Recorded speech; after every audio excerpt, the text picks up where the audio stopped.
안녕하세요.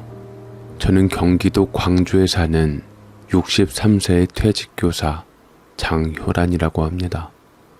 제 이름 석자를 또박또박 말해놓고 나니 문득 세월이 야속하게도 길었구나 싶습니다.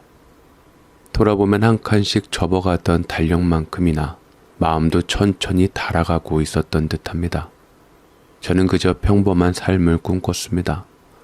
눈 뜨면 따뜻한 밤 냄새가 풍기고 가족의 웃음소리로 하루를 시작하며 밤이 되면 아이의 코끝에 입을 맞추고 하루를 마무리하는 그런 일상. 너무도 소박하고 평범한, 누구에게는 지루할 수 있는 삶이 제게는 간절한 전부였습니다. 그래서 평범한 엄마가 되고 싶었습니다. 낳고 기르고 키우고 사랑하는 일. 그 단순한 흐름조차도 제게는 허락되지 않았습니다. 2년 연애한 사람하고 사랑하는 마음의 양가 축복받으며 결혼하고 신혼생활 알콩달콩 하다가 얼마 지나지 않아 저는 아이를 기다렸습니다. 기다리는 건 막연했지만 그 막연함을 견디는 건 오히려 설렘이었습니다. 배란일을 계산하며 달력을 들여다보던 밤에는 희미한 기대가 아랫배를 둥글게 감싸 안는 듯 했고 달맞이꽃 종자유를 챙겨 먹으며 몸을 따뜻하게 하던 아침에는 곧 기적이 다가올 것 같은 기분이 들곤 했습니다. 하지만 아침이면 어김없이 싸늘한 통증이 몰려왔고 그때마다 병원에서 건네받은 말은 어찌 그리 한결같았는지요. 자연유산입니다. 의사가 무덤덤하게 말하던 그 문장은 마치 제 몸이 무언가를 흘려보낸 것이 아니라 제 인생의 일부를 조금씩 쏟아내고 있다는 느낌마저 들게 했습니다. 두 번째, 세 번째, 네 번째. 횟수가 늘어날수록 눈물은 더 빨리 말랐고 한숨은 더 길어졌습니다. 무엇이 잘못된 건지 도무지 알 수가 없었습니다. 병원에서는 특별한 문제는 없습니다. 원인 모를 난임이 제일 힘들지요 라고 말했지만 저는 그 원래라는 말이 도무지 받아들여지지 않았습니다. 운이 없었다는 말, 때가 아니었다는 말, 언젠간 될 거라는 말, 그런 말들이 칼날처럼 마음을 핥히고 지나간 날들 속에서 어느 날 남편이 아주 조심스럽게 제게 말을 꺼냈습니다.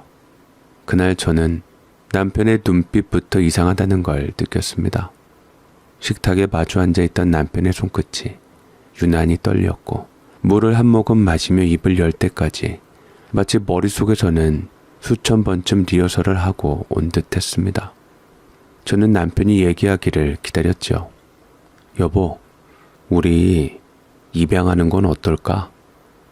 남편의 그 말은 가벼운 제안이라기보단 이미 수많은 밤을 홀로 품고 있던 고민의 무게가 실린 절박한 고백 같았습니다. 처음엔 그저 낯설었습니다. 입양이라는 단어가 제가 여태 붙들고 있던 출산이라는 희망과는 너무도 결이 달랐기에 그 단어 하나로 제 몸이 무언가 실패한 존재처럼 느껴졌고 마치 제 꿈을 포기하라는 말처럼 들려왔습니다. 그리고 그 낯섦이 어느새 서운함으로 번져 가슴 한구석이 쓰리게 욱신거리기 시작했습니다.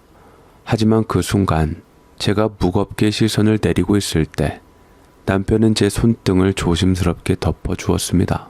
그의 손은 평소보다 더 따뜻했고 그 온기 안에 담긴 진심이 말없이 저를 붙잡았습니다.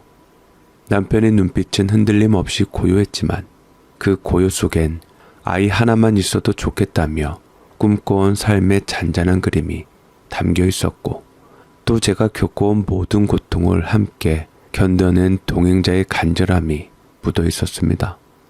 저보다 더 오래 상처를 감춰온 사람의 눈동자였던 겁니다. 저는 그의 말이 서운한 동시에 그토록 조심스럽게 이야기를 꺼낼 수밖에 없었던 남편의 마음이 짐작되며 마음이 이상하게 뒤틀렸습니다. 그리고 며칠이 지나서야 남편은 왜 그 말을 했는지, 왜 그토록 조심스러웠는지를 말해주었죠. 그날 밤 퇴근 후 현관문을 닫자마자 그는 허리도 펴지 않은 채 신발을 벗었고 거실 소파에 앉자마자 아주 낮은 목소리로 말을 꺼냈습니다. 남편이 입을 열었을 때 이미 저는 남편이 누구를 말하는지 알 것 같았습니다. 그 목소리엔 슬픔과 미안함, 그리고 어딘가 절박한 울림이 얹혀 있었고, 그 감정들은 하나같이 한 사람, 그 친구를 떠올리게 했습니다. 당신도 아마 기억할 거야. 내 친구 녀석이랑 재수 씨가 이번에 교통사고가 나서 세상을 떠났잖아. 아들 하나가 지금 5인데 친척들이 아무도 녀석을 안 맡으려고 하나 봐. 고아원에 가야 할지도 모른다고 하던데 내가 그 친구한테 사실 은혜를 많이 입었거든. 그래, 철준 씨 말하는 거구나. 그 말을 듣는 순간 제 머릿속에도 그 사람의 얼굴이 떠올랐습니다. 송철준이라는 남편의 친구가 있었습니다. 남편과는 대학 시절부터 죽이 맞았고 결혼 후에도 종종 집에 들러 술 한잔 기울이며 밤새도록 이야기꽃을 피우던 사이, 서로 형제도 아닌데 서로에게 빚졌다는 말을 서슴없이 하던 둘은 오히려 핏줄보다 끈끈해 보이기까지 했습니다. 부인되는 분도 기억합니다. 말수가 많지는 않았지만 눈빛에 따뜻함이 있었고, 제가 만든 반찬을 먹고는 언니 손맛이 참 좋으세요 라고 웃으며 말하던 분이었어요. 그 사람이 그렇게 갑작스레 사고로 세상을 떠났다는 소식을 들었을 때 저는 한동안 멍하게 있었고, 남편은 한참 동안 입에 대지도 않던 술을 마셨습니다. 장례식장에도 함께 갔습니다. 슬픔이 얼어붙은 듯 가라앉은 분위기 속에서 조문객들은 말없이 절을 하고 아이 하나가 친척 품에 안겨 하염없이 울고 있었지요. 그 아이 제이기는 너무도 어렸지만 이상하게도 상황을 알고 있는 듯 했습니다. 계속해서 엄마는 어디 갔어요? 나 이제 말 잘할게, 안 울게. 그러니까 집에 가자 라며 가녀린 목소리로 울던 모습이 아직도 눈에 선합니다. 그 아이의 작은 손이 친척의 옷깃을 붙잡고 놓지 않으려 할 때 저는 저도 모르게 입을 틀어막았고 옆에 있던 남편도 고개를 돌리며 침묵 속에 눈을 감았던 기억이 납니다. 남편은 그날 조심스레 꺼낸 그 말이 단지 아이 하나를 살피는 제안이 아니라 오래전부터 마음에 품고 있던 결심이었다는 걸 고백하듯 말했습니다. 친구의 죽음을 단순한 사고로 넘길 수 없었고 남겨진 아이를 생각할수록 마음이 내려앉는다는 그의 고백은 그날따라 더욱 낡아 보이는 그의 셔츠 소매 끝처럼 절실하고도 애틋했습니다. 저는 처음엔 망설였습니다. 자식을 낳고도 기르기 힘든 세상인데 남의 아이를 데려와 한 생을 품는 일이 과연 가능할까 싶었습니다. 하지만 어느 날 밤 남편이 중얼거린 말을 들었을 때 제 마음도 움직이기 시작했습니다. 그 아이는 내 친구의 아들이라서가 아니라 그냥 내가 손을 내밀지 않으면 아무도 손 내밀어 주지 않을 것 같아서 그래. 그 말을 들으며 저는 알게 되었습니다. 그건 단순한 입양이 아니라 무너진 한 생을 일으켜 세우는 일이라는 걸요. 저는 며칠을 고민이 들었고 이렇게라도 엄마가 되는 게 과연 나에게 어떤 의미일까 생각을 해보았습니다. 주변에서는 거짓 말리기도 많이 말렸어요. 왜냐면 우리나라는 핏줄을 특히나 중요하게 생각하는 나라이기도 하고 남의 아이 키울 수 있겠냐라고 많이 걱정했죠. 정작 저희 친정엄마랑 언니만 해도 반대를 했습니다. 그냥 아이 없이 두 부부만 살라고 했는데 그래도 어쩌면 저는 이번이 마지막으로 제가 엄마 될 기회가 아닌가 싶기도 하고 자꾸만 장례식에서 울고 있던 제 애기 얼굴이 생각나며 남편과 마주 앉아 큰 결심을 하게 되었습니다. 우리 키워요. 내가 제 애기 친자식으로 안고 살게요. 정말이지? 고마워 여보. 철준이 녀석도 하늘에서 당신에게 고마워할 거야. 근데 다들 반대하는데 참 이것도 어떻게 해야 할지 난감하네요. 우리 어머니고 장모님이고 주위 사람들 말은 아무도 신경 쓰지 말자. 우리가 키우는 거고 우리 자식이 될 건데 우리 마음이 제일 중요하다고 생각해. 저와 남편은 좋은 엄마 아빠가 되기로 결심을 했고 그렇게 우리 집에 들어온 아이가 바로 제이기였습니다. 처음 만난 날 아이는 참 조용했습니다. 아니, 조용하다는 말로는 설명이 부족했습니다. 그 아이는 말이 없었던 게 아니라 존재를 스스로 지우고 있는 것 같았습니다. 혼자 있는 방에서 나올 줄을 몰랐고 밥을 먹으라 해도 고개만 끄덕일 뿐 수저를 들면서도 고개를 들지 않았습니다. 그 작은 아이가 그렇게 어른처럼 모든 걸 감추고 있다는 사실에 저는 가슴이 무너졌습니다. 그저 사람 하나가 들어온 게 아니라 생을 다 잃은 채 어둠만 품은 그림자 하나가 들어온 것처럼 느껴졌습니다. 하지만 사람이라는 존재는 따뜻함 앞에서는 천천히라도 녹아내리게 되어 있었습니다. 하루에 한 끼 조심스레 국을 떠먹여주고 두 끼엔 반찬을 조금 더 늘려서 아이의 눈앞에 펼쳐놓았고 새끼째엔 아이가 좋아하던 달걀말이를 예쁘게 썰어 접시에 담으며 조용히 말했습니다. 천천히 먹어. 괜찮아. 이 집엔 너 혼자 아니야. 밤이면 방 안이 얼마나 춥지는 않을까. 걱정돼 슬리퍼를 조용히 끌고 들어가 잠든 듯한 아이 옆에 조용히 이불을 덮어주고 가끔은 손끝으로 아이의 미간을 한번 쓸어내렸습니다. 그렇게 시간이 흘렀고 말 없는 눈동자에도 조금씩 온기가 번져갔습니다. 눈을 마주치던 시간이 조금 길어졌고 밥을 먹을 때 작은 목소리로 맛있어요 라는 말도 들렸습니다. 어느 날 아이를 바라보다 무심코 말했습니다. 제게 이 아이는 하늘이 내게 내려준 선물인 것 같아. 마음으로 낳은 내 자식으로 이제 받아들일 수 있을 것 같아. 그 말은 마치 주문처럼 제 가슴에 새겨졌고 그날 이후 저는 이 아이를 제 심장으로 안았습니다. 그랬더니 어느 순간 아주 조용하고 소중한 목소리로 제 애기가 말했습니다. 엄마, 내 생에 엄마라는 소리를 들을 수가 있다니. 그 목소리에 저는 눈물이 왈칵 쏟아졌습니다. 수많은 기다림 끝에 찾아온 기적. 저는 그날 진짜 엄마가 되었습니다. 그렇게 말할 수 없는 기쁨으로 채워졌던 날들이 이어지며 저는 제 애기와 모자지간으로 행복한 시간을 보내었습니다.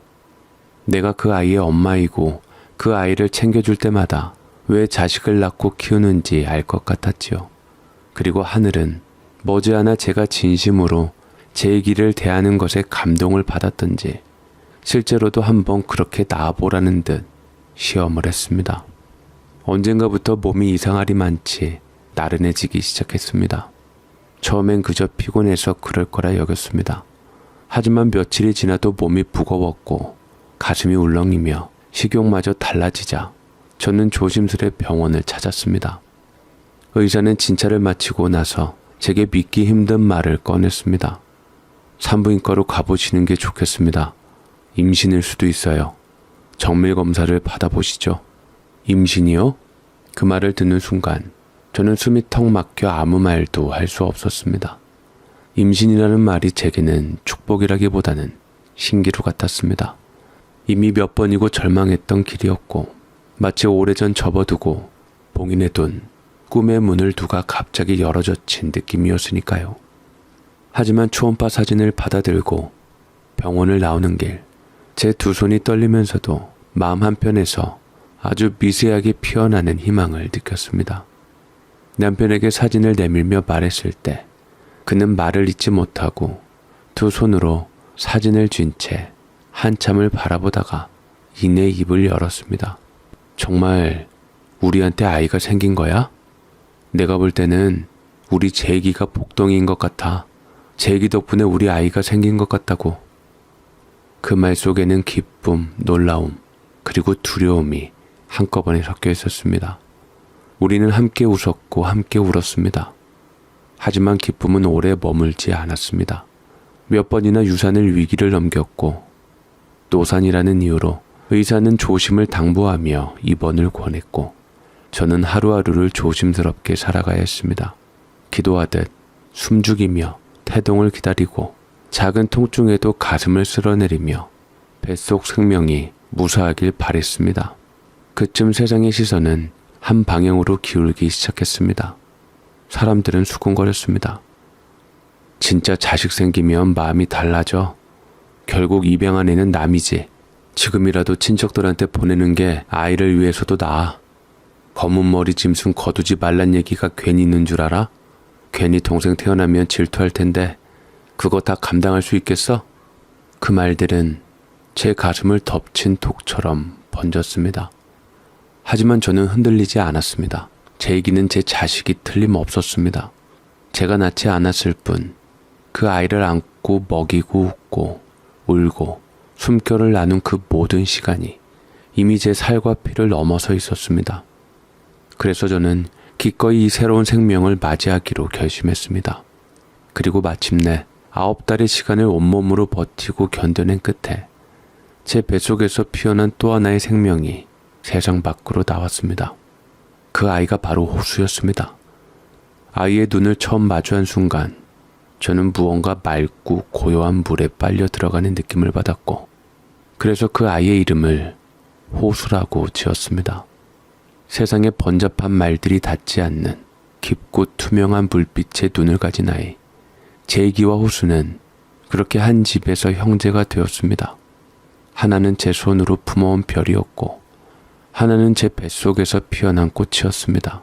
둘은 너무도 자연스레 서로를 형 동생이라 부르며 자라났고 어느 날엔 손을 잡고 마당에서 개구리를 쫓아다니고 또 어느 날엔 둘이 손편지를 쓰며 엄마, 우리 형이랑 싸웠어요. 근데 미워도 좋아요라고 적어놓기도 했습니다. 호수는 어린 시절부터 어찌나 똘망똘망했는지 가끔은 제 심장을 쿡 찌르는 것 같았습니다. 초등학교 4학년이던 해 도시락 뚜껑을 열어보다가 반찬이 조금 부족한 날이면 입 한번 삐죽이지 않고 조용히 반찬을 제이기 앞접시에 슬며시 밀어두던 아이. 그 행동 하나에 저는 입술을 깨물며 뒤돌아선 적이 한두 번이 아니었습니다. 중학생이 되어선 생일 선물로 받은 운동화를 꺼내 들고는 말했습니다. 엄마, 형 책가방이 지퍼가 고장났어요. 나는 운동화 없어도 돼요. 나중에 사요. 그 아이의 말에 저는 아무 말도 할 수 없었습니다. 제 얘기는 괜히 가방을 사달라고 하면 부담이 될까 싶어 얘기를 하지 않은 것이었고 호수는 그것을 보고 형의 가방이 마음에 걸려 제게 이야기를 한 것이었죠. 두 아들의 형제애가 대단했습니다.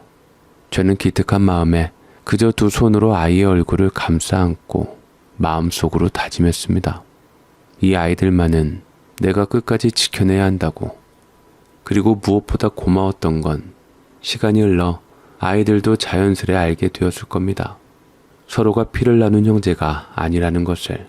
하지만 아이들은 그런 건 전혀 중요하지 않았습니다. 둘은 핏줄은 섞이지 않았어도 자라면서 함께한 진짜 형제였습니다. 그렇게 둘이 의지하며 자랐고 머리는 호수보다는 제 얘기가 더 좋았어요.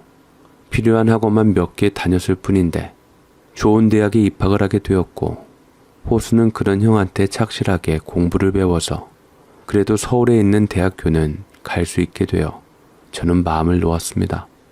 제 얘기는 대학에서 컴퓨터를 전공한 뒤 곧바로 IT 계열 회사에 입사해 바쁜 도시의 흐름 속에서 자신을 밀어넣으며 성실하게 일했습니다. 그런데 어느 날 생각지도 못한 방향으로 그의 길이 열리게 되었지요. 회사 후배가 우연히 보여준 외국 항공사 승무원 채용 공고가 계기였고 처음엔 재미삼아 지원했다고 했지만 예상치 못하게 최종 합격까지 된 겁니다. 저도 스튜어드가 될 줄 몰랐는데 그래도 기왕 새로운 일에 도전했고 결과가 나왔으니 저도 한번 해보고 싶어요. 외국에서 살아야 한다는 게 나는 가장 걱정이구나. 괜찮아요, 엄마. 걱정하실 필요 없어요. 다 사람 사는 데인데요, 뭐. 적응 못하면 바로 돌아올 테니 저 없을 동안 호수랑 잘 지내세요. 저는 놀라움과 걱정이 동시에 밀려왔습니다. 한국에서조차 멀게 느껴졌던 아이가 이제는 하늘길을 따라 나라 밖을 떠돈다고 생각하니 기특함보다도 허전함이 먼저 앞섰습니다. 하지만 누구보다도 자기 인생을 주도하고 결과에 책임질 줄 아는 제이기기에 저는 한참을 고민한 끝에 고개를 끄덕여 주었습니다. 그래, 제이가 어디에 있든 너답게 살아. 엄마는 언제나 믿는다. 엄마, 나 어디 있어도 매주 전화할게. 호수 잘 챙기고 우리 엄마 건강하셔야 해요.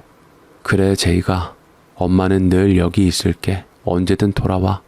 제 얘기 역시도 걱정이 떠나질 않았던지 전날 밤에도 제 얘기는 제게 와서 앉더니 한참을 머뭇거리다가 걱정 어린 말을 건네었고 저 또한 슬픔을 견디며 받아주었습니다.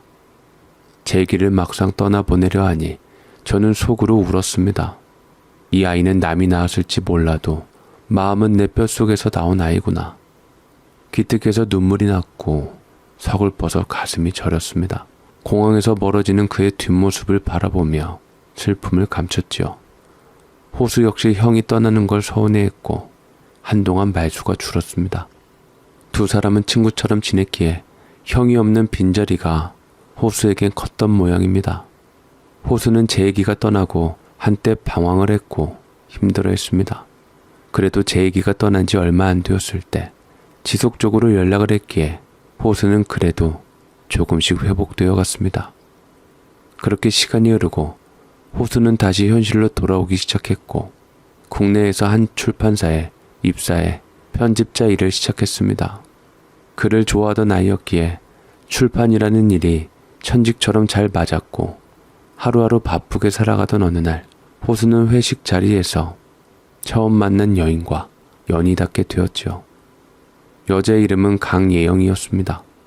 이름처럼 밝고 당찬 인상이 인상적인 아이였습니다. 처음 우리 집에 인사하러 오던 날 저는 그 당돌한 말의 순간 어리둥절했지만 이내 그 밝고 해맑은 기운에 자연스레 미소가 지어졌습니다. 흰 블라우스에 청바지, 말쑥하게 다듬은 단발머리, 그날따라 운동화까지 말끔히 닦고 신고 왔던 예영이는 거실 소파에 앉자마자 저를 향해 해맑게 웃으며 말했습니다. 어머니, 호수 씨는 어떤 아들이었어요? 저도 호수 씨처럼 친딸처럼 대해주실 거죠? 그 말이 얼마나 솔직하고 또 얼마나 순수했던지요. 요즘 젊은이들답지 않게 애교도 많고 눈치도 빠르고 살갑게 말을 걸며 대화하는 모습이 참 예뻤습니다. 저는 속으로 생각했습니다. 아, 저 아이는 우리 호수와 참 잘 맞겠다. 살면서 서로 많이 웃으며 살겠구나. 그리고 무엇보다도 둘이 마주 앉은 모습에서 느껴졌습니다. 사랑이란 말로는 다 담기지 않는 깊은 신뢰와 배려가 눈빛 사이에서 오갔습니다. 저와 남편은 더는 고민할 것도 없이 그래, 둘이 좋다면 우리가 왜 반대하겠니? 고맙다 예영아. 우리 호수 잘 부탁할게. 라고 말하며 진심으로 두 아이의 앞날을 축복했습니다. 결혼 후 저희는 호수와 예영이가 신혼살림을 편하게 시작할 수 있도록 작은 아파트 한 채를 마련해 주었습니다. 집을 알아보며 하나하나 준비했던 기억이 아직도 생생합니다. 예영이가 이건 우리 둘이 처음부터 다시 꾸미는 인생이에요 라며 벽지를 고르던 모습이 얼마나 싱그럽던지요. 그 옆에서 호수는 조용히 웃으며 고개를 끄덕이고 있었고요. 저희는 그 집을 내어줄 때 간섭은 절대 하지 않기로 마음먹었어요. 집을 건네며 마지막으로 했던 말은 이 집 안에서는 너희가 주인이야. 엄마 아빠는 문 밖까지만 갈게. 그렇게 우리는 뒷마당처럼 고요한 노년을 보내고 있었답니다. 호수는 결혼한 지 얼마 안 되어서 몇 년생으로 손주 둘을 우리에게 안겨주었고 손주들을 보자 비로소 우리가 나이가 많이 들고 황혼의 길에 접어들었구나 싶었습니다. 그러니 오히려 더 여유가 생기게 되었습니다. 젊을 적에는 주변에서 아무것도 보이지 않았던 것들이 이제는 누구에게 간섭받지 않고 매일 아침 햇살을 받으며 차를 마시고 제 얘기에게 걸려온 전에 웃고 호수 부부의 안부에 안도하며 하루하루를 마무리하곤 했죠. 평온하게 오래도록 그리 살 줄 알았어요. 하지만 인생이란 게 늘 그렇게 순탄하게만 흘러가진 않더라고요. 그래도 우리는 서로가 반려자로서 잘 맞아서 의지하면서 산 게 큰 힘이 되었는데 문제는 어느 날 갑자기 일어나고야 말았습니다. 남편이 숨이 좀 차다고 하더니 산책 중에도 자주 쉬고 계단 오를 때마다 숨을 몰아쉬었습니다. 처음엔 나이 들어서 그런 줄 알았는데 이상한 마음에 병원에 함께 가보았죠. 의사는 노인들에게 늘 그렇듯 일어날 수 있는 일이라는 것처럼 담담하게 말했습니다. 심장이 약해지셨어요. 약 드시고 조심하시면 괜찮을 거예요. 틀림없이 괜찮아지는 거 맞지요? 저는 남편 없으면 못 살아요. 제발 잘 좀 봐주세요, 선생님. 참 우리 마누라 어쩌면 좋을까. 의사 선생님이 괜찮다는데 왜 이렇게 야단이야. 난 괜찮으니까 쓸데없는 걱정 좀 하지 마. 그 말을 듣고는 한숨을 돌렸는데 그게 참 오래가지 못했네요. 어느 날 아침 남편은 주전자에 물을 올려두고는 주방 의자에 조용히 앉아 있었습니다. 그렇게 아무 일 없이 숨을 고르던 사람이 돌아보았을 땐 말없이 그대로 멈춰 있더군요. 두 손은 무릎 위에 얌전히 올려져 있었고 얼굴은 마치 평화롭게 잠든 사람 같았지만 아무리 불러도 대답이 없었습니다. 그 순간부터 제 시간도 멈춘 듯 했어요. 남편은 그렇게 순식간에 떠나버렸고 저는 남편의 빈자리를 온전히 다 감당해야만 했습니다. 장례식장은 어떻게 차려졌는지도 기억나지 않고 사람들이 오가는 와중에도 아무것도 보이지 않았습니다. 너무 슬프고 어이가 없으니 눈물도 나오지 않았어요. 그저 벽처럼 굳은 얼굴로 앉아 있었죠. 그런 저를 대신해서 호수가 말없이 모든 걸 챙겨주었지요.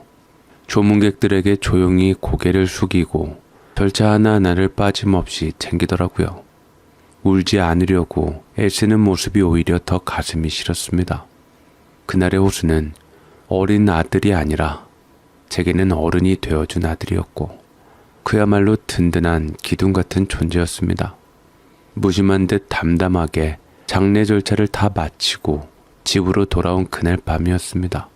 모든 일정을 끝낸 뒤라 해야 할 일도 갈 곳도 없었지만 마음은 어지럽게 떠돌고 있었고 저는 아무 말 없이 소파에 주저앉아 있었습니다. 거실 불빛은 희미했고 집안은 조용했지만 그 조용함이 오히려 더 낯설게 느껴졌지요. 그때였어요. 호수가 조용히 제 옆으로 다가오더니 아무 말 없이 무릎에 머리를 기댔습니다. 처음엔 그냥 기대는 줄 알았는데 이내 아이처럼 훌쩍이며 울기 시작하더군요. 숨을 죽인 채 흘리는 눈물도 아니었고 어른답게 꾹꾹 눌러 삼키는 그런 울음도 아니었습니다. 마치 터지기 일보 직전까지 참다가 마침내 감정이 끊겨버린 듯한 멱살을 잡힌 듯 끊어지는 울음이었습니다. 엄마, 아버지가 진짜 간 거 맞지? 그 말을 듣는 순간 제 안에 말라버린 줄 알았던 눈물이 멈춰있던 시간처럼 쏟아져 나왔습니다. 제 아들 호수를 품에 안고 저는 처음으로 제대로 울 수 있었어요. 남편이 떠난 후 저는 애써 괜찮은 척, 멀쩡한 척 했습니다. 집안일도 하고 제 밥도 챙기고 웃는 연습까지 했으니까 말이죠. 하지만 시간이 흐를수록 제 안에서 공허함이 부풀어 오르기 시작했습니다. 그날도 혼자 식탁에 앉아 남편의 사진을 바라보며 습관처럼 밥을 먹고 있었는데 밥알 하나 삼킨 것도 아닌데 갑자기 숨이 턱 막혀오더니 숟가락이 손에서 미끄러져 바닥에 떨어졌습니다. 그 순간 눈앞이 하얘지며 의식이 멀어졌고 눈을 떴을 땐 병실의 낯선 천장이 형광등 아래서 반짝이고 있었어요. 몸을 제대로 가누지도 못한 채 고개를 돌리자 호수가 걱정스러운 얼굴로 제 옆을 지키고 있었죠. 엄마, 건강 좀 챙기셔야죠. 갑자기 혈압이 확 올라갔다더라고요. 엄마까지 이렇게 쓰러지면 나 정말 어떻게 살라고 그래요? 내가 그랬냐? 전혀 알지 못했어. 그냥 잠시 정신을 놓은 것 같았는데 그 말을 들으니 괜히 마음이 더 허해지더군요. 그래서 저는 쓰디쓴 농담처럼 말했습니다. 부모에 대해서 신경 쓰지 말아라. 너는 독립했으니 네 댁이랑 같이 살면 되지. 엄마가 이제 나이 들어서 그런가 보다. 그랬더니 호수는 한참이나 망설이더니만 이내 조심스럽게 다시 말을 했습니다. 이참에 엄마랑 합가하려고요. 집사람하고도 지금 얘기가 잘 풀리고 있어요. 저는 놀라 웃으며 물었습니다. 네 댁이 괜찮다고 하더냐? 호수는 단호하게 고개를 끄덕였어요. 당연하죠. 아내도 엄마 걱정 정말 많이 했어요. 그날 엄마 쓰러졌다는 말 듣고 한참을 울더라고요. 그 말을 들으며 마음 한구석이 따뜻해지는 걸 느꼈습니다. 빈말이라도 그날 호수가 해준 말은 제 마음을 따뜻하게 감싸주는 위로였어요. 그 한마디 덕분에 제가 지금까지 잘해온 엄마로서의 삶이 헛되지 않았구나 싶었습니다. 당장 결정하자는 것도 아닌데 그렇게 미리 마음 써주고 준비해 주려는 그 마음만으로도 충분했지요. 사실 저는요, 각자 사는 게 아이들한테도 덜 부담이고 저한테도 편하고 좋을 거라 생각했습니다. 아무리 자식이라도 결국엔 남의 집이고 제가 불편해질까봐 조심스러웠거든요. 하지만 시간이 흐를수록 저 자신도 제 몸을 부정할 수 없게 되었습니다. 병원에선 큰 이상 없다고 했지만 예전 같지 않았어요. 조금만 걸어도 다리에 힘이 풀리고 숟가락이나 젓가락을 들다가도 손이 가끔 덜덜 떨렸지요. 그럴 때마다 나도 이제 나이 들었구나 싶었고 문득 호수의 말이 자꾸 떠올랐어요. 그런데 또 한편으로는 혹시 며느리가 불편해하지는 않을까 하는 걱정도 들었죠. 겉으로는 괜찮다 하더라도 같이 살면 사소한 것에서부터 스트레스를 받을 수도 있으니까요. 그런데 그 걱정을 말도 꺼내기 전에 호수가 저를 바라보며 말했습니다. 엄마, 아내랑 얘기 다 끝났어요. 방도 엄마 오시면 예쁘게 꾸며드리겠다고 하더라고요. 예영이도 엄마 오시면 좋겠대요. 진심이에요. 그 말에 저는 마음을 내려놓을 수 있었어요. 아, 우리 아들은 다른 사람들과 달리 정말 나를 생각하고 있구나. 그리고 저 아이 옆에 있는 며느리도 내 마음까지 받아줄 준비가 되어 있구나. 새삼 마음이 뭉클했고 그렇게 저는 오랫동안 남편과 함께 살던 집을 정리하기로 마음을 먹었습니다. 거실 벽에 걸린 가족사진, 남편이 쓰던 소파, 주전자 소리로 하루를 시작하던 주방, 모든 게 그대로 남아 있었기에 집을 떠난다는 게 쉽지 않았지만 이제는 저를 챙겨줄 사람이 있는 곳으로 가야 할 때라는 생각이 들었습니다. 집을 팔고 받은 돈 중 일부는 제 노후를 대비해 따로 남겨두었고 나머지 4억 원은 아들 부부에게 증여하기로 했습니다. 4억이란 돈이 요새는 옛날에 비해서 가치가 많이 떨어졌겠지만 처음엔 놀라서 어쩔 줄 몰라 하더니 눈빛에서 기쁨이 스치듯 보이더라고요. 말은 아끼면서도 그 마음은 느껴졌습니다. 보수는 그 돈으로 저와 함께 살기 위해 더 넓고 쾌적한 집으로 이사를 갔고 명의는 아들 명의로 하기로 했어요. 저는 그 점도 일부러 따지지 않았습니다. 아들의 삶이니 그 집에서 제가 의지하며 살 수 있다면 그걸로 족하다고 생각했죠. 이사한 집은 무척 넓었고 손주들이 이리저리 뛰놀기엔 부족함이 없었어요. 함께 살기 시작한 초기엔 모든 게 다정하고 따뜻했습니다. 며느리는 제 방에 예쁜 꽃병을 두고 어머님 좋아하시는 장미 맞죠? 라며 싱긋 웃기도 했고요. 손주들이 제 무릎에 올라와 재롱을 부릴 때면 그 조잘되는 웃음소리에 마음속 외로움도 씻겨나갔습니다. 이렇게 사는 것도 참 괜찮다 싶었어요. 아들, 며느리, 손주들과 사는 게 오래 계속될 줄 알았거든요. 한동안은 평화롭고 행복하고 아무 문제가 없다고 생각을 했습니다. 며느리와도 서로 배려하면서 지냈고 특히나 손주들은 제가 많이 봐줬고 집안일도 해줬기에 며느리로서는 불편한 와중에서도 편한 면이 있을 거라 생각했죠. 제가 할 수 있는 일은 다 해주고 싶었습니다. 그런데 시간이 조금씩 흐르면서 며느리의 태도에 작은 변화가 느껴졌습니다. 눈빛에서 따뜻함이 사라졌어요. 한때 웃을 때마다 눈꼬리가 아래로 살짝 내려가던 그 며느리의 표정이 이제는 날이 선 유리 조각처럼 느껴지더군요. 목소리도 짧아졌고 어느 순간부터는 저를 어머니라고 부르던 그 말조차 아껴버렸습니다. 가끔은 시어머니인 저를 저기요라고 손님 대하듯 부르기도 했지요. 식사 시간에도 더 이상 말이 오가지 않았고 조용히 밥상만 놓고 가서는 제 반응도 기다리지 않았어요. 제가 몸을 일으켜 청소라도 하려 들면 괜찮으세요?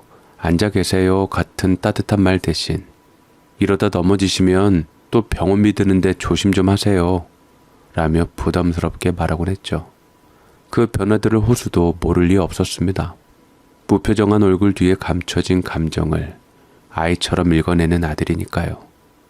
그러다 결국 호수는 먼저 조심스럽게 제게 말을 꺼냈습니다. 엄마, 효도 계약서 한 장 작성할까요? 순간 저는 당황해서 귀를 의심했어요. 느닷없이 효도 계약서라니. 말로만 들었던 것일 뿐 저는 자식들에게 한 번도 써볼 생각도 못한 존재였습니다. 워낙 자식들이 잘하기도 했으니 말이죠. 갑자기 효도 계약서는 왜 그러니? 제가 되려묻자 호수는 고개를 숙인 채 조심스럽게 말을 이었습니다. 요즘은 그런 것도 많다잖아요. 저도 사람이니까 마음이 변할지도 모르고, 예영이도 그렇고 엄마가 저한테 사억 주신 것도 그렇고 문서로 정리해두면 엄마 마음이 조금은 더 편하시지 않을까 해서요. 원하시는 거 다 적으세요, 엄마. 호수야, 엄마는 너 믿어. 제가 저를 못 믿어서 그래요. 저도 사람이니까요. 그 말을 듣는데 저는 가슴이 먹먹해졌습니다. 자기 자신을 믿지 못하겠다며 어머니가 마음 다치지 않도록 보호장치를 만들겠다는 그 말이 어찌나 짠하고 애틋하던지요. 사실 저는 계약서 같은 것 없어도 믿고 사는 게 가족이라고 생각했지만 호수가 그렇게까지 말하는 데는 분명 이유가 있겠구나 싶었어요. 그래서 며느리도 있는 자리에서 효도 계약서를 함께 작성했습니다. 이 집에 사는 동안 매달 생활비를 일정 부분 제공하고 저를 함부로 내보내지 않겠다는 조항들까지 조심스럽게 문장으로 옮겼죠. 그런데 그 문서를 쓰고 난 뒤부터 며느리의 표정은 아예 굳어져 버렸습니다. 하루가 멀다 하고 부부싸움 소리가 방 안을 가로질렀고 예전에 웃음 많던 목소리는 점점 신경질적인 말투로 바뀌어갔어요. 그 와중에도 호수는 묵묵히 집안일을 도맡아 했습니다. 퇴근하자마자 장을 보고 아이들 숙제를 봐주고 모두가 잠든 밤엔 조용히 설거지 소리가 부엌에서 들려왔어요. 그 소리를 들으며 저는 눈을 감고 누웠지만 그 마음은 하루하루 무너져 내렸습니다. 이게 내가 원한 삶이었나? 내가 온 것 때문에 내 아들의 삶이 무너지고 있는 건 아닐까? 그런 생각에 가슴이 답답했죠. 그래서 저는 미안하기도 하고 조심스럽게 말을 꺼냈습니다. 호수야, 그냥 엄마 요양원에 들어갈까? 여기 사는 거 너무 불편하고 마음이 자꾸 무거워져서 그래. 그러자 호수는 고개를 저으며 그러지 마시라고 단번에 제 손을 꼭 잡으며 말했어요. 엄마는 우리 집 식구예요. 어디 가시면 안 돼요. 저희 곁에 꼭 있으셔야 해요. 제가 선택한 거예요. 그러니까 엄마는 편히 계세요. 그 말 한마디에 저는 눈을 질끈 감았습니다. 한숨 섞인 미안함이 뒤섞인 채로 손을 잡고 있는 그 손의 온기만 믿고 있었어요. 그러던 어느 날이었어요. 하늘은 유난히 맑았고 창문을 열자 가을바람이 선선히 스쳐 지나가던 날이었죠. 호수는 오랜만에 동창들과 등산을 간다며 일찍 집을 나섰고 며느리 역시 한동안 못 봤던 친정에 다녀오겠다며 외출 준비를 하더군요. 두 사람 모두 들뜬 얼굴이었고 저는 모처럼 혼자 있는 시간이 생긴 게 어쩐지 낯설고도 자유롭게 느껴졌어요.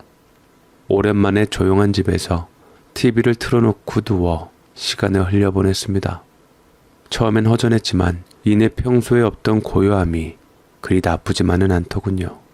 그렇게 하루를 무심히 흘려보내고 있었는데 밤중에 전화 한 통이 걸려왔습니다. 그 전화는 제 인생에서 가장 끔찍하고 잊을 수 없는 통화였지요. 최호수 씨가 산행 도중 실종되셨습니다. 그 말을 들은 순간 저는 말문이 막히고 그대로 바닥에 주저앉아 버렸습니다. 믿을 수 없었습니다. 불과 몇 시간 전 손을 흔들며 엄마 저녁에 봐요 라며 나간 아이였는데 그 아이가 갑자기 실종이라니요. 서둘러 경찰서에 달려갔지만 호수는 여전히 실종된 상태였습니다.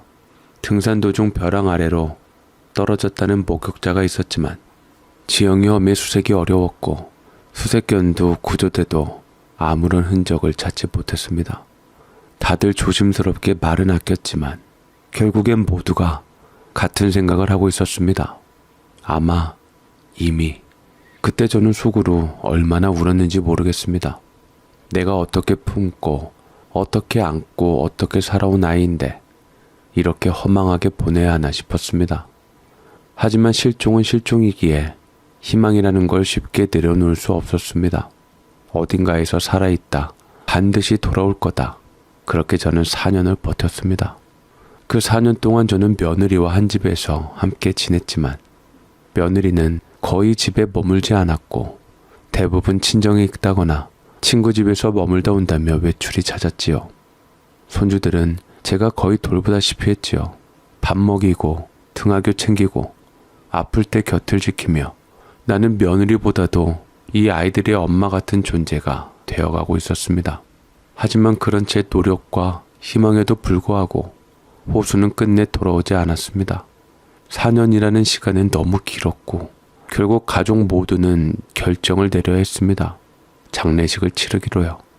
사진 속 호수는 여전히 환하게 웃고 있었고 그 앞에선 저와 며느리는 아무 말 없이 말 그대로 소리 없이 오열했습니다. 어떤 말도 어떤 위로도 그날만큼은 소용이 없었습니다. 손주들은 무슨 일이 벌어졌는지도 몰랐고 그저 어른들이 눈물 짓는 걸 보며 함께 울 뿐이었습니다. 그 순간 문득 제 얘기가 떠오르더군요. 멀리 외국에 있던 아이, 연락이 끊긴 지 오래된 우리 아들, 그 아이는 지금 어떻게 지내고 있을까? 혹시 무슨 일이 있었던 건 아닐까?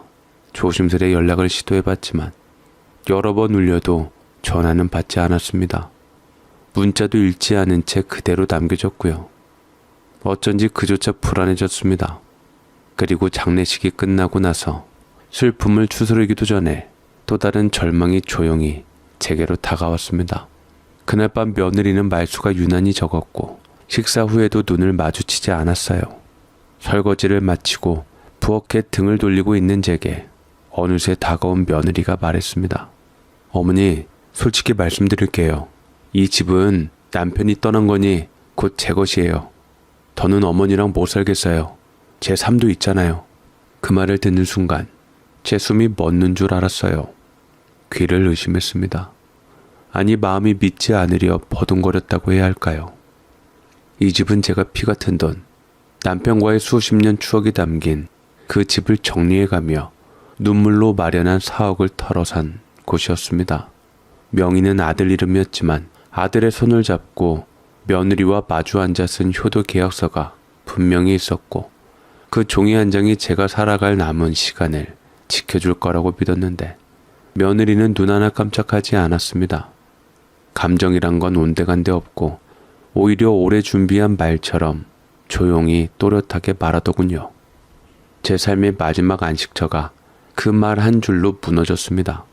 그날 밤 말도 없이 제 짐이 현관 밖으로 밀려났고 이불이며 약이며 손주들과 함께 했던 작은 그림 하나까지 비닐봉지에 담긴 채 문 옆에 세워져 있었습니다.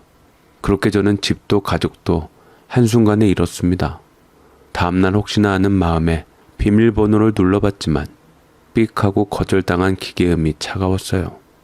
제 생의 일부가 그 집안에 있는데 저는 그 문턱조차 다시 밟을 수 없게 되어 있었습니다.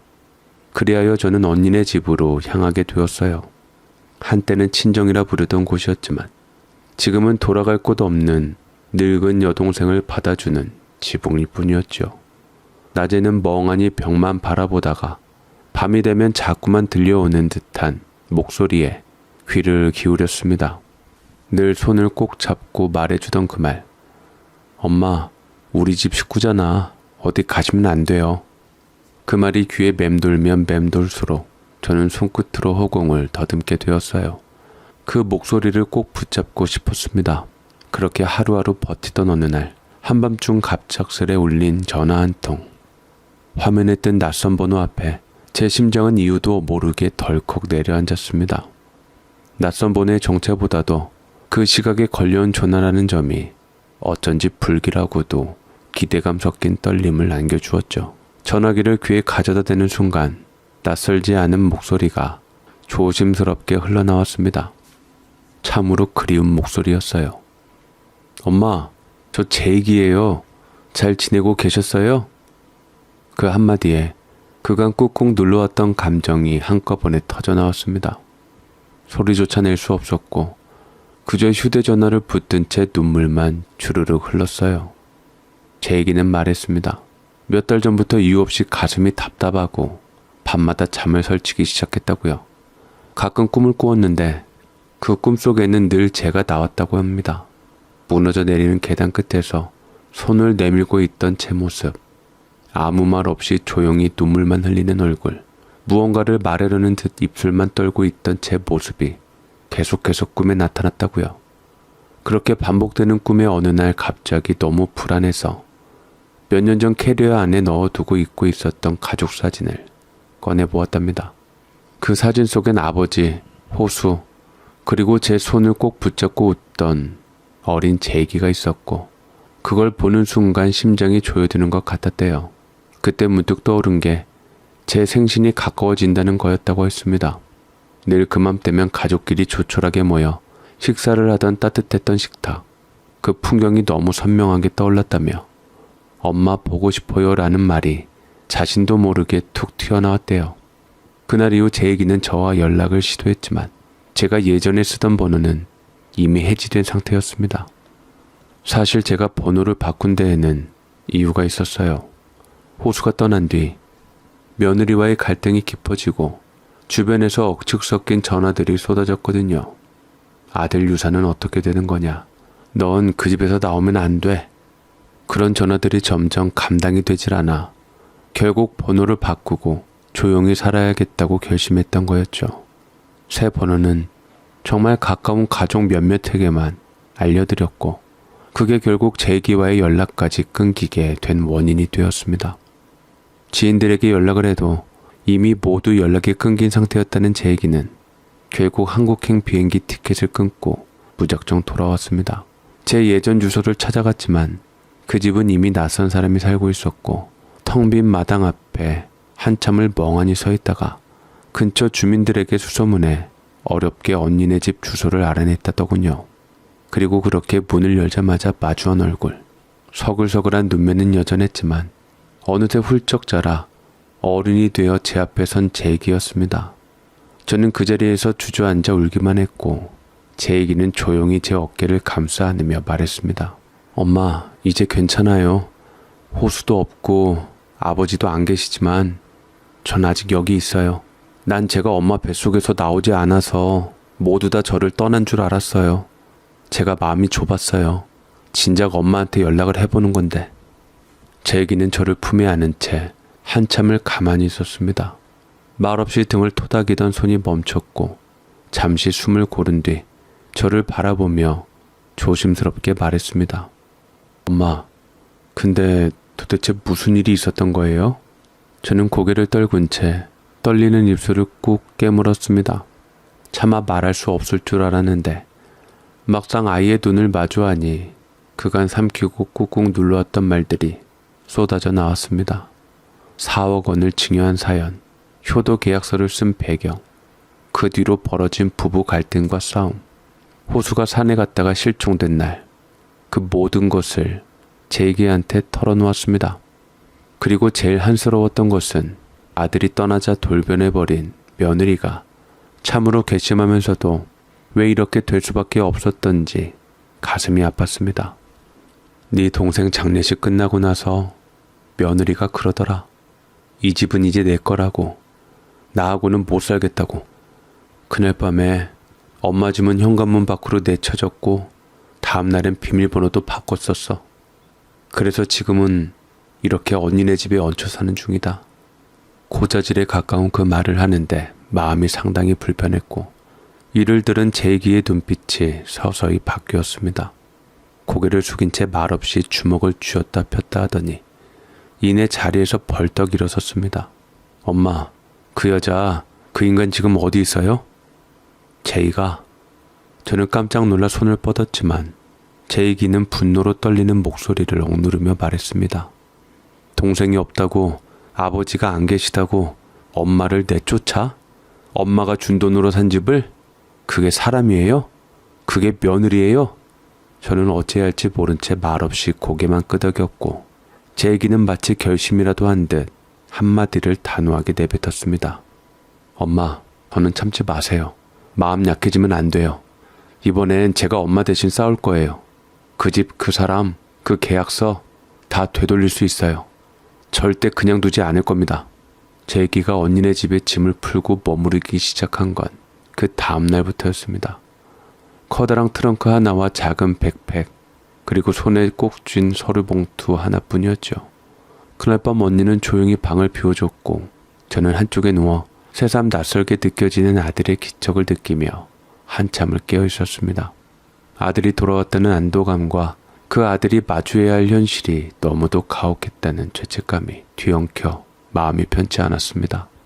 그런데 다음날 오후 초인종이 울렸습니다.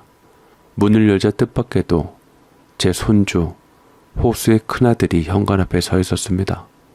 아직 얼굴엔 애기살이 남아있는 아이가 어깨에 메고 온 가방보다 더 무거운 눈빛을 하고 있었습니다. 조용히 안으로 들어온 아이는 아무 말 없이 제 얘기를 올려다보았습니다. 제 얘기도 뜻밖의 방문에 놀랐는지 얼떨떨한 표정으로 말했습니다. 너 우리 호수 아들이지? 이름이 민우 맞지? 아이의 고개가 작게 끄덕였습니다. 그 순간 공기가 차갑게 식는 듯 했습니다. 저는 숨을 들이켰고 제 얘기도 한동안 말이 없었습니다. 민우는 고개를 푹 숙인 채 다시 입을 열었습니다. 할머니랑 살던 그 집에서 엄마가 자꾸 아빠 얘기만 나오면 소리를 질러요. 그리고 할머니 욕도 해요. 네 할머니는 진짜 웃기는 사람이야. 네 아빠 죽었는데도 아직도 지가 주인인 줄 알아? 그런 말도 하고 저 들으라는 듯이 저는 그제야 아이 눈가가 빨개져 있다는 걸 알아차렸습니다. 그리고 제 얘기는 난생 처음 보는 듯한 표정으로 고개를 끄덕였습니다. 그 표정엔 충격, 분노, 그리고 무언가 단단한 결심한 듯한 기색이 스며 있었습니다. 그날 저녁 제 얘기는 조용히 말했습니다. 끝장을 보자고요. 저는 민우를 품에 안고 한참을 아무 말도 하지 못했습니다. 제 얘기와 저는 오래 접어두었던 서류철에서 효도 계약서를 꺼냈습니다. 약속이 깨어졌다면 약속으로 다시 세워야 했습니다. 두 손으로 계약서를 꼭 쥔 채 조심스레 변호사를 찾아갔습니다. 변호사님, 이 계약서 효력이 있을까요? 그는 조용히 문서를 넘기며 한 장 한 장을 꼼꼼히 살펴보더니 이내 고개를 끄덕였어요. 내용이 명확하고 서명도 분명합니다. 정기적인 부양 의무와 거주 보장 조항까지 포함되어 있으니 충분히 소송 가능합니다. 그 말에 저는 가만히 숨을 들이켰습니다. 무너지지 않기 위해 애써 굳혀왔던 마음에 금이 가기 시작했고 그 금 사이로 다시 일어설 용기가 스며들었어요. 이대로 무너질 수는 없다. 아이들만큼은 이 집에서 더는 상처받게 두지 않겠다. 그 절박함이 제 등을 다시 세우게 했습니다.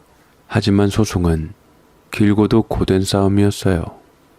며느리는 교묘했고 감정을 무기 삼아 법정에 섰지요. 언론에 알려지지 않도록 비공개 재판을 요청해 조용히 진행되었지만 며느리는 눈가에 눈물을 머금고는 또렷하게 말했습니다. 제가 뭘 그렇게 잘못했나요? 남편 죽고 애들 교육비도 빠듯한데 시어머니가 그나마 있는 돈까지 뺏어가시려 해요. 그 말이 법정에 울릴 때마다 제 손은 가슴 위에서 주먹처럼 웅크려졌습니다. 하지만 저는 말하지 않았습니다. 대신 계약서에 적힌 제 손글씨와 그날 그 자리에서 셋이 함께 앉아 나눈 진심이 모든 걸 대신해 주기를 바랬어요. 결국 판결은 내려졌습니다.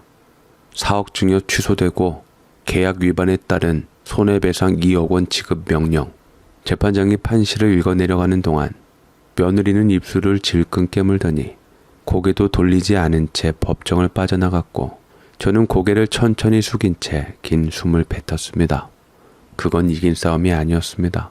아이들을 되찾기 위한 이제 겨우 한 걸음을 내디딘 시작일 뿐이었어요. 그리고 며칠 후 둘째 손주가 조용히 제게로 왔습니다. 문을 열자마자 아이는 눈망울을 흔들며 제 품에 안겼고 귀에 대고 조용히 속삭였어요. 할머니, 엄마가 밥도 안 해주고 계속 누군가랑 전화만 해요. 나 무서워요. 그 말에 저는 더는 가만히 있을 수 없었습니다.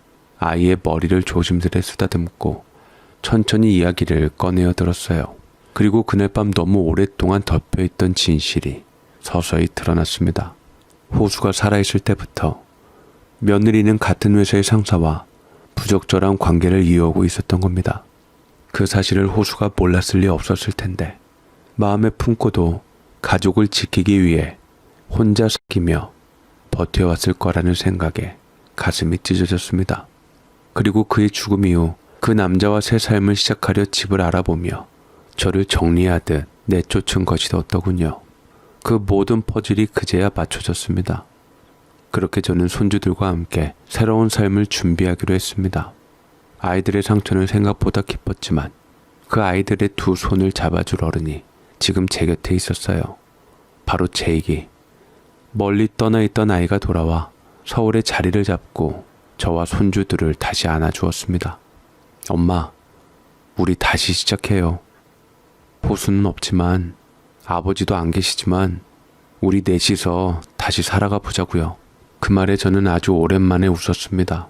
비로소 함께 살아간다는 게 무엇인지 마음으로 다시 새길 수 있었지요.